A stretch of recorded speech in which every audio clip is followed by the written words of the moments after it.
تاکہ ہم ایک بہادر آدمی کو قبیلے کا نیا سردار بنا سکیں۔ ارطغرل کہتے ہیں اس میں ہم سب کی بہتری ہے، کل واضح ہو جائے گا کہ قبیلے کا نیا سردار کون رہے گا۔ اس کے بعد ارطغرل اپنے لوگوں کے ساتھ باہر نکل جاتے ہیں۔ ان کے جانے کے بعد اقچا کہتا ہے ہمیں فوراً روانہ ہونا ہوگا، امیر سارتن ہمارا انتظار کر رہے ہوں گے۔ دوسری طرف سیلجان اپنے خیمے میں پریشان ہوتی ہے تو گندگدو آ کر اس سے پوچھتا ہے کہ کیا بات ہے۔ سیلجان کہتی ہے حلیمہ سلطان قبیلے کی عورتوں کو بیزنطین کے زرخیز زمینوں کے بارے میں بتا رہی تھی۔ ہم ایک دوسرے سے جدا ہو جائیں گے اور مجھے اس طرح اچھا نہیں لگ رہا۔ آپ انہیں ایسا کرنے سے روکیں تاکہ ہم جہاں بھی جائیں ایک ساتھ جائیں۔ دوسری طرف حیماتن غصے میں حلیمہ کے خیمے میں جاتی ہیں اور پوچھتی ہیں میں نے جو سیلجان سے سنا ہے کیا وہ سچ ہے؟ حلیمہ کہتی ہیں ہاں سچ ہے۔ حیماتن کہتی ہیں ہمارا قبیلہ اتنی ساری مصیبتوں میں گھرا ہوا ہے اور ابھی تو ہمیں یہ بھی نہیں پتہ کہ ارطغرل امیر سارتن سے کیسے نجات پائے گا، اور تم ان چیزوں میں مصروف ہو۔ حلیمہ کہتی ہیں میں اپنی ذمہ داری نبھا رہی ہوں والدہ۔ حیماتن کہتی ہیں میں کسی کو بھی اپنے قبیلے کو تقسیم کرنے نہیں دوں گی، یہ تم اچھی طرح سے جان لو۔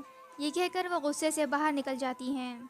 دوسری طرف ابن العربی جانے کی تیاری کر رہے ہوتے ہیں اور اس دوران وہ رک کر عید کو دعائیں دے رہے ہوتے ہیں۔ اتنے میں ارطغرل اور باقی لوگ بھی وہاں پر پہنچ جاتے ہیں۔ اس دوران ابن العربی نویان کے سامنے کھڑے ہو کر اسے کچھ دیر دیکھتے ہیں، پھر ارطغرل کہتے ہیں دوان ان دونوں کو اچھی طرح سے باندھ دو۔ اس کے بعد بواج اور نویان کو ایک پیڑ کے ساتھ باندھ دیا جاتا ہے۔ اس کے بعد ابن العربی ارطغرل کے پاس آتے ہیں اور کہتے ہیں ارطغرل تم ایک اور ذمہ داری پوری کرنے کے آخری مرحلے پر آ گئے ہو، انشاءاللہ تم اسلام کو سر بلند کرو گے۔ اس پر ارطغرل کہتے ہیں انشاءاللہ۔ پھر ابن العربی کہتے ہیں تمہارے اپنے تم سے مخالفت کریں گے لیکن تم پھر بھی مایوس مت ہونا، یہ مت بھولو کہ اللہ اسے اس راستے پر کبھی اکیلا نہیں چھوڑتا جو اللہ کے لیے پاک جنگیں لڑتے ہیں۔ ارطغرل کہتے ہیں آپ بہت سے مشکل وقت میں میرے درد کی دوا بنے ہیں اور آپ نے مجھے روشنی دکھائی ہے۔ اس کے بعد وہ دونوں گلے ملتے ہیں اور ابن العربی وہاں سے روانہ ہو جاتے ہیں۔ دوسری طرف قبیلے میں ٹریننگ ایریا میں گندگدو سنگرتکین کے پاس آتا ہے اور کہتا ہے ارطغرل اپنے راستے سے بھٹک گیا ہے۔ سنگرتکین کہتا ہے بھائی یہ آپ کیا کہہ رہے ہو؟ گندگدو کہتا ہے حلیمہ سلطان نے قبیلے کی سبھی عورتوں سے بات کی ہے اور انہیں ارطغرل کے راستے میں شہید ہونے کی دعوت دی ہے۔ سنگرتکین کہتا ہے ہمیں اسے تلاش کر کے روکنا ہوگا بھائی۔ گندگدو کہتا ہے بھائی آپ نہیں جانتے کہ ارطغرل کتنا ضدی ہے، وہ اپنی منزل تک پہنچنے سے پہلے بالکل نہیں رکے گا اور وہ بیزنطین کی سرحد کی طرف جا کر ہی رہے گا۔ سنگرتکین کہتا ہے ہمیں ہر حال میں ارطغرل کو ڈھونڈنا ہوگا، ہمارے پاس اس کے علاوہ کوئی اور راستہ نہیں ہے۔ پھر گندگدو کو وہ جگہ یاد آتی ہے جب وہ ارطغرل کے ساتھ غار میں گیا تھا۔ سنگرتکین پوچھتا ہے کیا تم کچھ جانتے ہو بھائی؟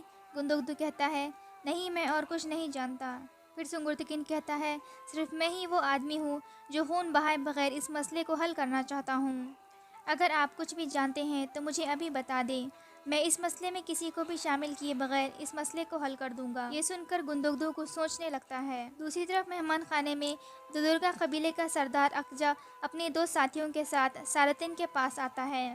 سارتن کہتا ہے ارطغرل ارطغرل کے کافی قریب ہیں اور مجھے لگتا ہے کہ کل وہ بھی سردار بننے کا امیدوار ہوگا۔ اگر وہ سردار بن گیا تو وہ ارطغرل کے ساتھ کام کرے گا، لیکن میں تمہیں قبیلے کا سردار بنانا چاہتا ہوں، اس لیے تمہیں اسے سردار بننے سے روکنا ہوگا۔ اس کے بعد سارتن سونے کے سکوں سے بھرا ایک باکس اس کے سامنے لا کر رکھتا ہے اور کہتا ہے ان سونے کے سکوں کی مدد سے تم جرگے کے لوگوں کو اپنی طرف کرو گے، اس سے سب کو پتہ چلے گا کہ کوئی بھی میری اجازت کے بغیر سردار نہیں بن سکتا اور نہ ہی کوئی اپنی پسندیدہ جگہ پر ہجرت کر کے جا سکتا ہے۔ اقچا کہتا ہے جو بھی آپ کے حکم کے خلاف بغاوت کرے گا اس سے پہلے ہمارا سامنا کرنا ہوگا امیر حضرت۔ دوسری طرف ارطغرل نویان سے کہتے ہیں تم وہاں پہنچ کر ہر چیز سلطان علاء الدین کو بتاؤ گے۔ نویان کہتا ہے اس کے بجائے میں اپنی زبان کاٹ کر باہر پھینک دوں گا۔ اس پر ارطغرل نویان کو مارتے ہیں۔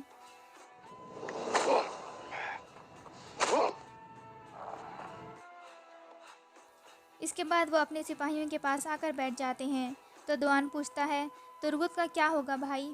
ارطغرل کہتے ہیں کیا اس نے کہا نہیں تھا کہ آپ کا راستہ میرا راستہ ہے اور ضرورت پڑنے پر میں اپنی جان بھی دے سکتا ہوں اور یہ وقت وہ راستہ چننے کا ہے۔ پھر ارطغرل کہتے ہیں اب ہمیں دیکھنا یہ ہے کہ وہ غصے سے فیصلہ کرتا ہے یا عقل سے، اور اس کے علاوہ نویان نے سب سے زیادہ ظلم مجھ پر کیا ہے اور یہ وقت انتقام کا نہیں ہے، بلکہ یہ مسئلہ ریاست کی سلامتی کا ہے۔ اگر ہم اس گھٹیا آدمی کو سلطان علاؤدین کے پاس نہیں لے جاتے تو امیر سعد الدین ہماری ریاست کو بہت بڑا نقصان پہنچا سکتا ہے۔